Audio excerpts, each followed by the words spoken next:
ધ્રાંગધ્રામાં યુવકને લગ્નના સમણા મોંઘા પડ્યા 2 લાખ આપી લગ્ન કરારના 4 દિવસમાં લૂંટેરી દુલ્હન ફરાર થઈ ગઈ।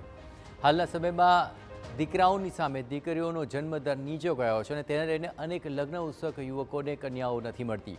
ખાસ કરીને જિલ્લાના ગ્રામ્ય પંથકોની અંદર અપરિણિત યુવકો સાથે લગ્ન કરી 2-3 દિવસમાં ફરાર થઈ જતી લૂંટેરી દુલ્હનના કિસ્સાઓ વધી રહ્યા છે। આવો જ કિસ્સો સુરેન્દ્રનગરના રામગઢ ગામમાં બન્યો ગયો કે જ્યાં રામગઢમાં રહેતા યુવાને વાઘોડિયાની યુવતી સાથે રૂપિયા 2 લાખ આપીને લગ્ન કર્યા।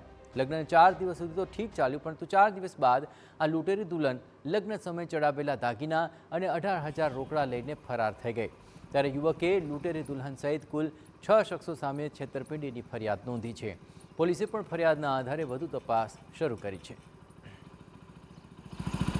કે સલ્ટી ની બધું સુરત કોઈ છોકરી કે હું ભણું કે ત્યાં મારા પડ્યા કે ડોક્યુમેન્ટ બધા કે અત્યારે કે તમે છોકરીને લઈ જાવ કે એટલે 4-5 દિવસ અમે તેડવા આવી તાણે કે અમે કે અહીંયા તમારા ગામમાં છોકરીને તેડવા અમે આવી તાણે કે તમને કાગળિયા બધા આપશું અને તમે ધાંગધ્રા કોર્ટ મેરેજ કરવા તો ભલે, લગ્ન કરવા તો ભલે કે એ એવી તેમના મમ્મી પપ્પા બધા સાથે હતા, અમારા મમ્મી પપ્પા સાથે હતા, મારા કાકા હતા, મારા દાદાના છોકરા હતા, બધા જોડે હતા અને એમને રોકડા 2 લાખ રૂપિયા રોકડા આપ્યા અને 3-4 દિવસ બાદ પહેરામણી અને અન્ય ખર્ચ કરવા માટે સોના ચાંદીના દાગીના અને 10,000 રૂપિયા એમ કરીને પોતાના પિયર કિંજલબેન પાછા ગયેલા હતા।